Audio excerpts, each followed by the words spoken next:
Assalamualaikum warahmatullahi wabarakatuh. Jamaah sekalian, alhamdulillah, bersyukur kehadirat Allah. Alhamdulillah,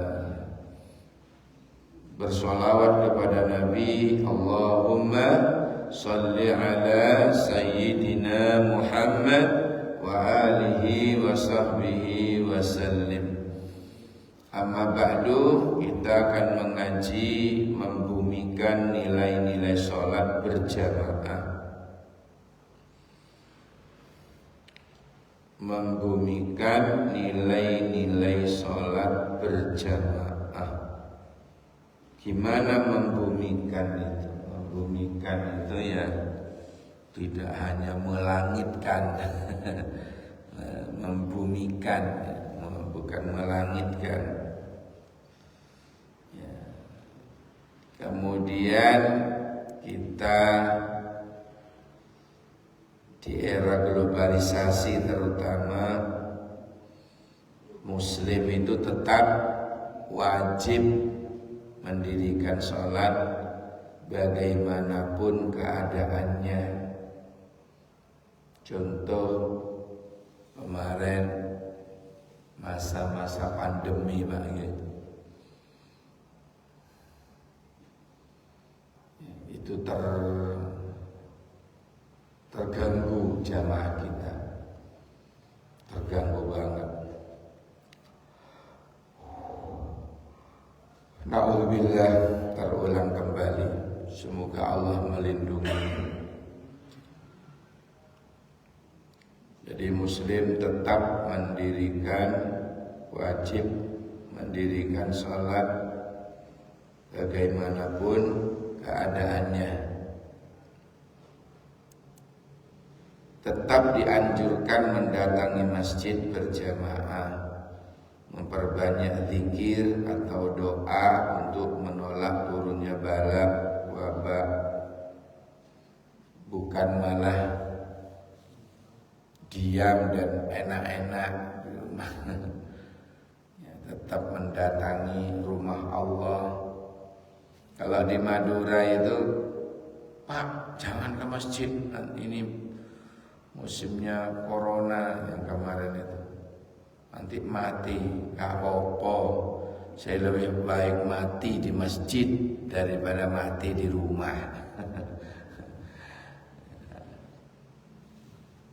Bodoh-bodoh mati.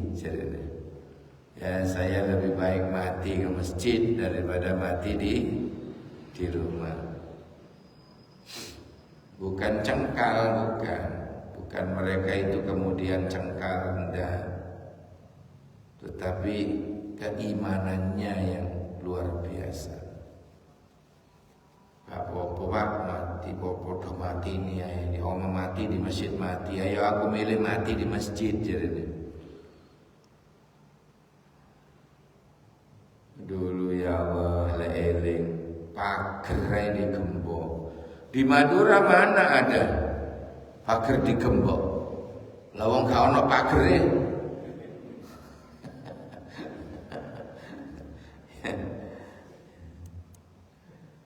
Masjid sebagai tempat berlindung dari segala macam musibah atau bala. Kenapa? Karena masjid dalam kendali malaikat. Dalam kendali malaikat, Pak. Dikerumuni malaikat. Jadi ada dua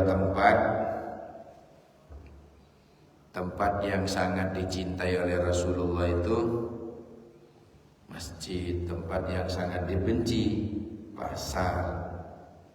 Sampai lihat kenyataannya kemarin itu, ya, masjidnya sepi, pasarnya ramai. Diakui atau tidak kemarin begitu.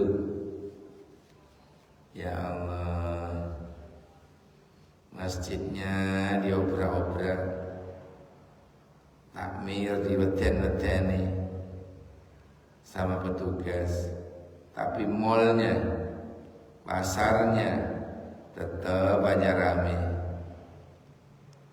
Ya Allah.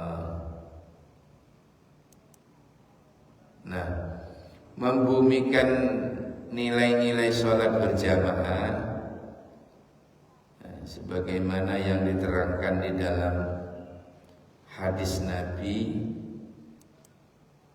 ini, qala Rasulullah sallallahu alaihi wasallam, man shalla, barang siapa yang selalu sholat as-shalawatil khamsi, sholat 5 waktu, ma'al jama'ati, selalu berjamaah. Pokoknya selalu berjamaah Pak sholat ini. Falahu, maka baginya khamsatu asya, akan memperoleh 5 hadiah dari Allah. Jadi tiang niku terus menerus sholatnya kadek jamaah terus, dia akan memperoleh 5 hadiah dari Allah. Ya Pak ya, dia akan memperoleh 5 hadiah dari Allah.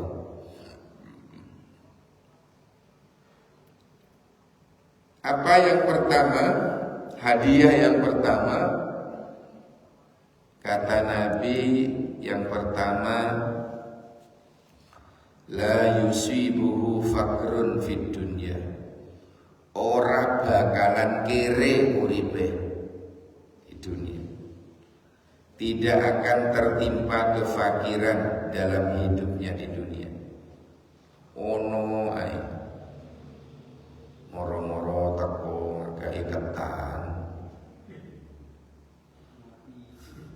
moro-moro no sing ngadeli kopi.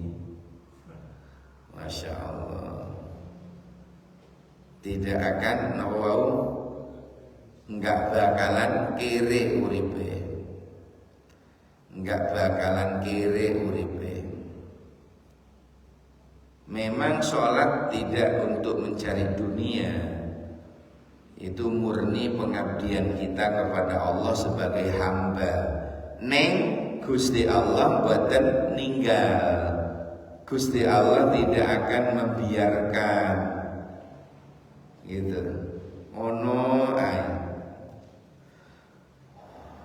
dalam rezeki ini memang tidak untuk mencari uang, tapi dimudahkan oleh Allah. Masya Allah. Jadi hadiah yang pertama, la yusibuhu fakrun fid dunya. Kalau di bahasa Jawa kan, orang bakalan kiri uripe.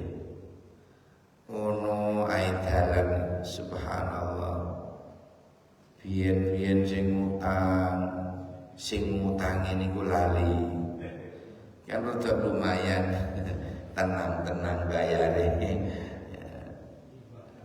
Yang kedua, hadiah yang kedua itu yarfa'illahu ta'ala anhu adzabul qabri. Yarfa'illahu ta'ala, ngangkat sapa Allah ta'ala, kang maha luhur sapa Allah anhu saking wong niku wau, adzabul qabri. Adzabul qabri, apa yang diangkat?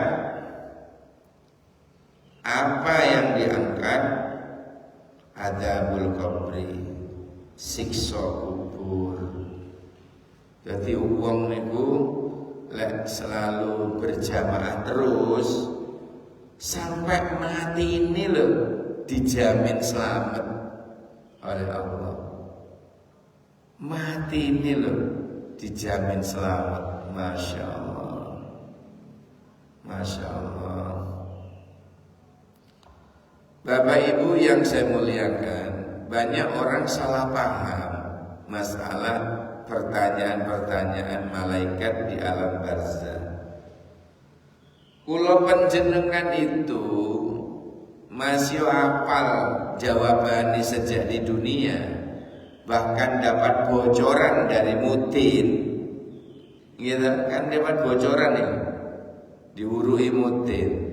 Tapi lek gak beramal soleh, ndak sembahyang, lali Pak. Sebaliknya, masih gak dibocorin mutin, ya masih kita ini, kula panjenengan ini, apa namanya,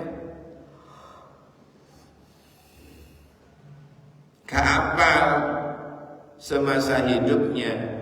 Cuma dia ini rajin sembayangi, rajin jamaah, ya, rajin ngelakoni amal-amal yang lain. Pokoknya rajin.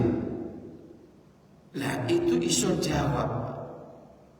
Berarti sing jawabaken pertanyaan-pertanyaan saking malaikat niku, sing jawabno niku amal solehnya, bukan kita.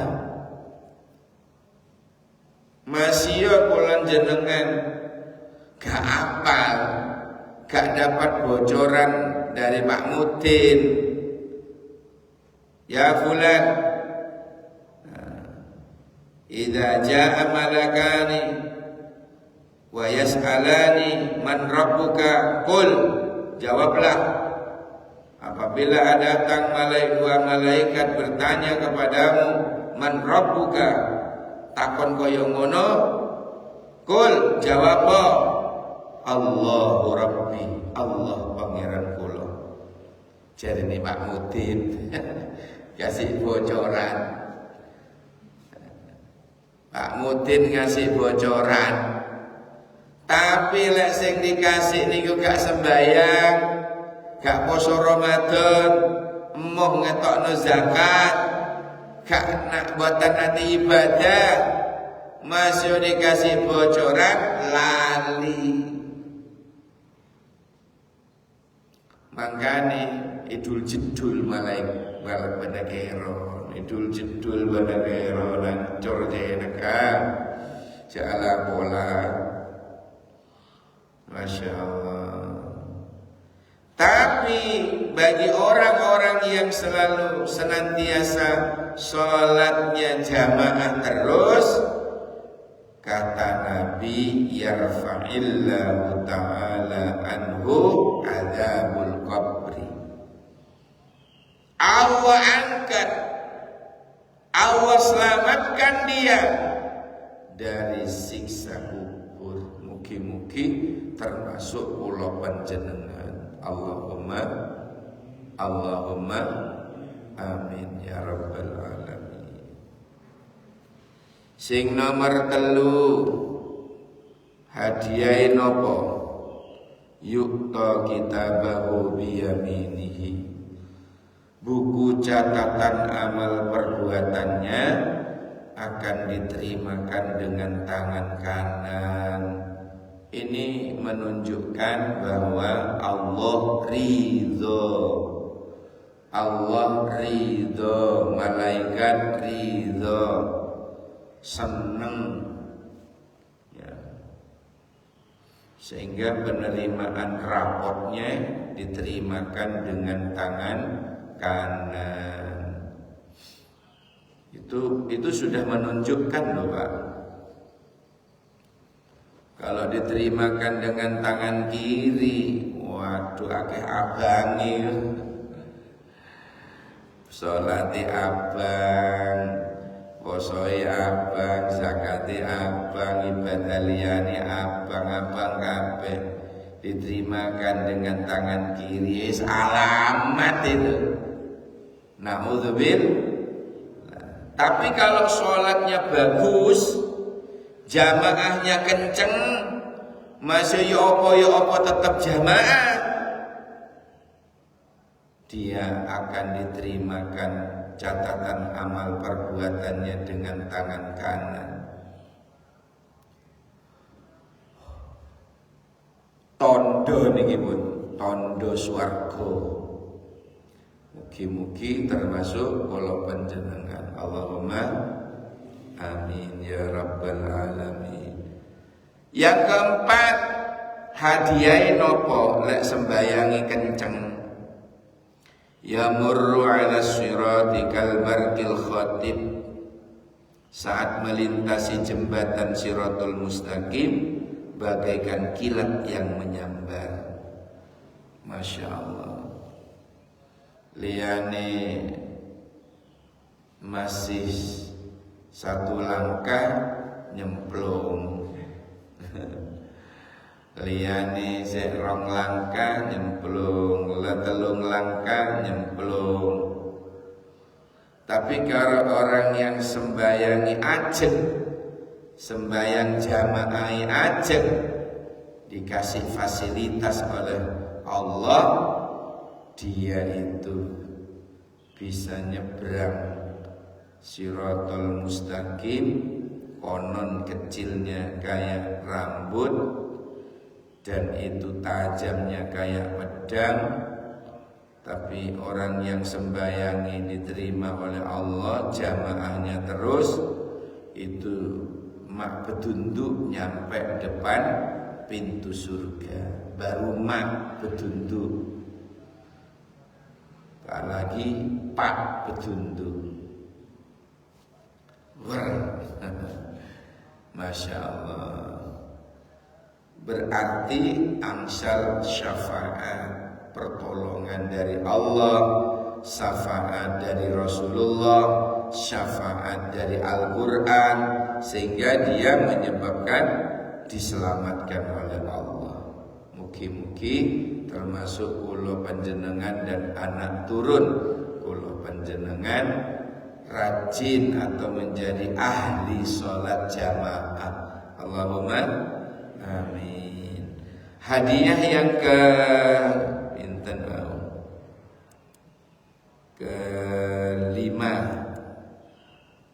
Ini Pak yang bagus. Hadiah yang kelima ini apa? Yudkhiluhullahu ta'ala jannatan, akan dimasukkan oleh Allah ke surga bila hisabin, tanpa hisab, wala adabin, dan tanpa siksa. Masya Allah, ini puncaknya ini. Hadiah yang kelima, akan dimasukkan oleh Allah ke dalam surga tanpa dihisab, tanpa disiksa. Masya Allah. Alhamdulillah. Yang lain sik diumbah di neraka, mari ngono sik disetrika. Ya. Baju niku lak ngoten apa? Baju kotor niku apalagi si pesing, diuyui kucing. Ya kudune napa niku? Kudune dilondre. Kudu dilondre. Ya diumek-umek sik, diumbah, mari ngono dikeringno, mari ngono ya disetrika, baru dilempit masuk lemari. Lah orang yang sholatnya diterima, sholat jamaahnya diterima oleh Allah, otomatis ya tidak usah di laundry, nggak usah diberi pewangi, keluar sendiri wanginya, rapinya keluar sendiri, dilipat sendiri, maka masuk dalam surga tanpa hisab, tanpa disiksa. Masya Allah. Masuk surga tanpa dihisab, tanpa disiksa. Ada seperti itu. Siapa? Ya kita ini, insya Allah. Mulai cukup, mulai hidup ini, mulai seurip ngeten niki, sing rajin jamaah, sing rajin ke rumah Allah sing rajin. Kecuali udur sangat.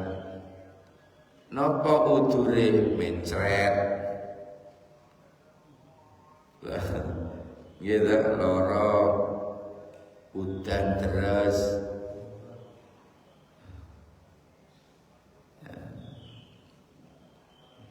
Mi atasane loro boyo, loro panu, wis gak nang masjid.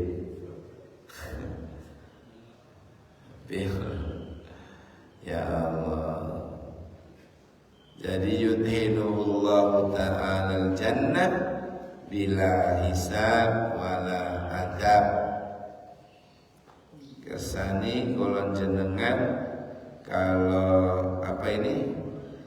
Kalau sholat kula panjenengan bagus dan sholat kula jenengan api, pasti ada jaminan akan masuk ke dalam surganya Allah tanpa hisab, tanpa siksa.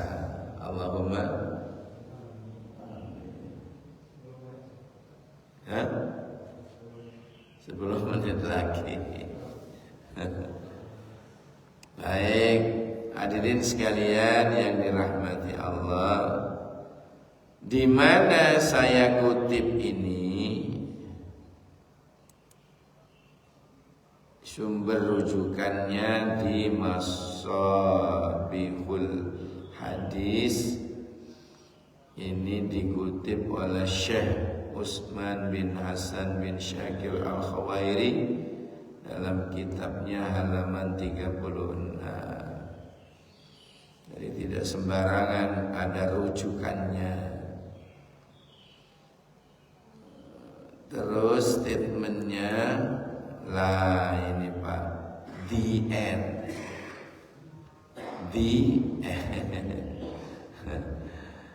Puji syukur kehadiran Allah, semoga menjadi ilmu yang barokah, manfaat dunia akhirat. Amin. Menang. Sake bengkong ge sarana, sakalangkong saporana. Ada tambahannya, buah durian, buah kedong-dong. Cukup sekian dong. Baik, saya buka segmen dialog interaktif bebas pulsa. Yang mau bertanya silahkan. Ya.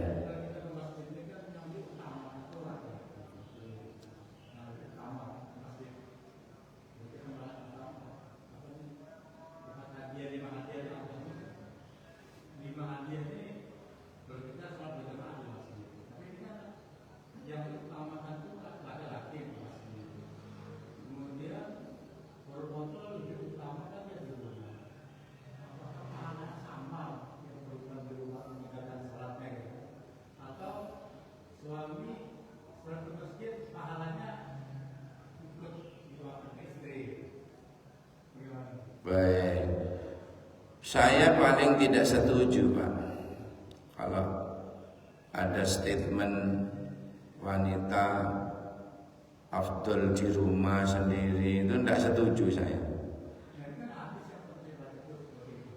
Kan hadis kan tidak satu, hadis itu ribuan. Ada cerita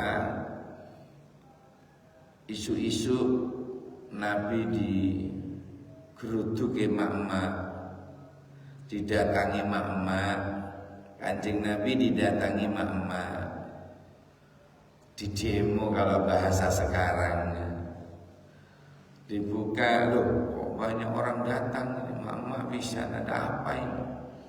Keluar Nabi, Assalamualaikum ya ummahat, ada apa ini? Kata mereka, ya Rasulullah, kami tidak terima kalau kami harus sembahyang di rumah. Kami kepingin jamaah di masjid. Kata Nabi, siapa yang melarang?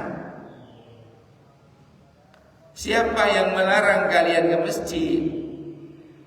Cuma kalau perempuan itu syaratnya 3. 1, dapat izin suami. Suaminya kerja di Surabaya, ngotot ke masjid. Kata suaminya dari jarak jauh, wis ojo mah, gak ono papa, wis sholat di omah wae, manut.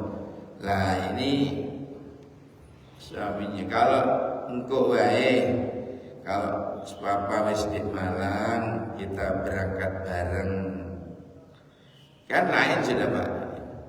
Yang kedua, asalkan tidak menimbulkan fitnah untuk dirinya. Fitnah untuk dirinya itu gimana?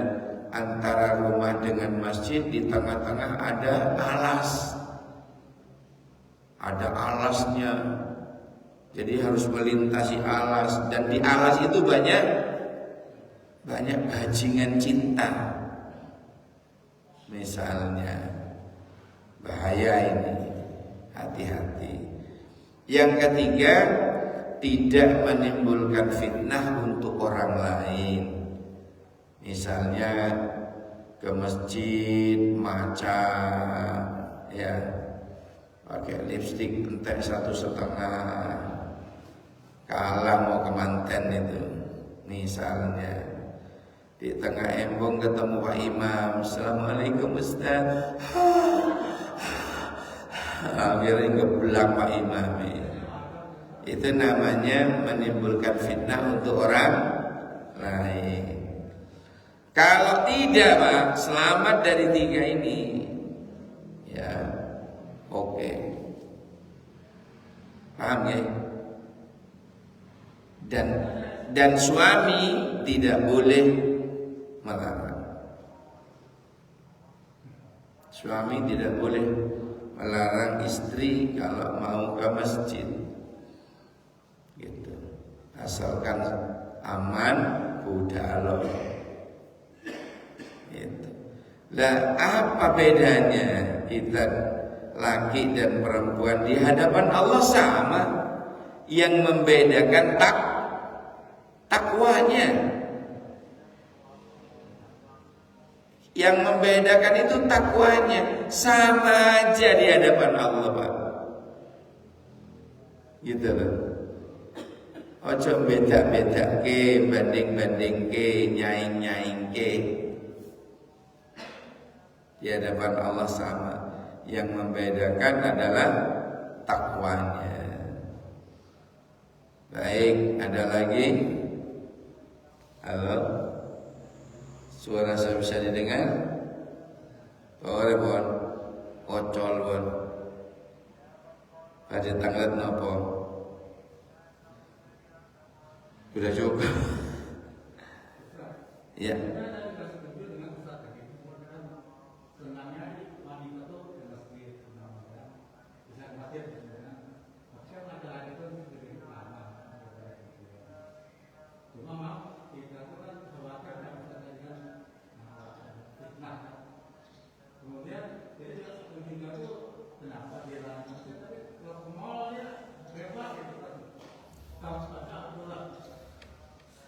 Itulah suami gojlok. Ya, suami gojlok. Istri ke masjid mau ibadah dilarang. Tapi istri mau arisan, oke. Istri mau ke mall, oke. Padahal jauh lebih mudah terjangkitnya fitnah di sana. Di sana sudah ditunggu untuk nonton bareng sama lelaki lain. Masya Allah. Baiklah, mudah-mudahan jadi ilmu yang barokah, manfaat. Insya Allah. Mana Pak Hadi ini? Oh, pulang kampung. Hah? Iya. kirain sakit lagi.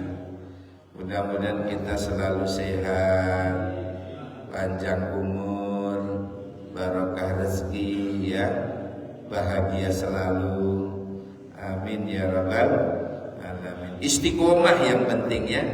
Mudah-mudahan tetap istiqomah. Al-Fatihah.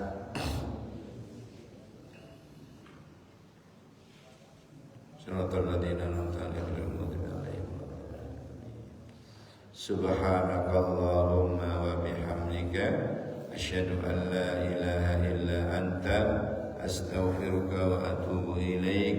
Subhana rabbika rabbil izzati amma yasifun. Salamun alal mursalin walhamdulillahi rabbil alamin. Alhamdulillah.